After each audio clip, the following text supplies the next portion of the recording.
This article that I read was about income inequality, new trends and research directions.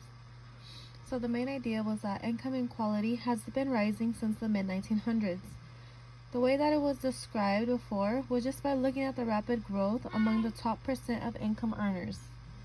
Now, researchers are looking at a broader range of factors, such as incentive pay, which would be bonuses, corporate governance, income pooling and family formation, social and economic policy, and political institutions. This article provides research on the causes and characteristics of income inequality. So there was a lot of information on the data that we have on income inequality. So some things that I found were that there's a lot of data limitations when studying income inequality because most of it will come from household surveys or administrative records. Although household surveys do give a lot of comprehensive information on household income, there's gaps noting inequalities and the coverage of the incomes provided.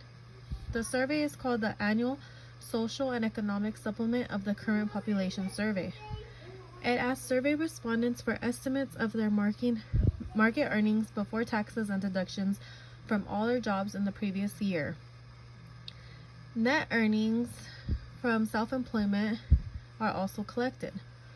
The responder is asked to include tips, bonuses, overtime, or commission. But not profit sharing, including stock options.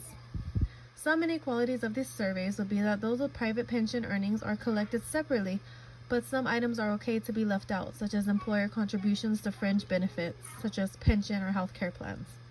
For capital income, the survey asks for money from rent, royalties, estates, trusts, bonds, interest-bearing savings accounts, but not from income made of odd or capital gains. These surveys can identify income information and some comprehensive measures of inequality, but it's not perfect measures. There's always factors that are unseen. Administrative records provide long-standing income with less chance of collective errors. They provide detailed market information and tax information as well. Researchers use administrative data on tax filers and executives because these are both known to have high incomes. This data can be a best source to measure the concentration of income in the right and extreme right tail of distribution. So there's some inequalities in wages, earnings, and total family incomes in the United States that have increased markedly since as early as the 1960s. The level of inequality today is greater than at any point in the past 40 years. Some might even compare it to the 1920s. And we've seen how bad the economy was at that time.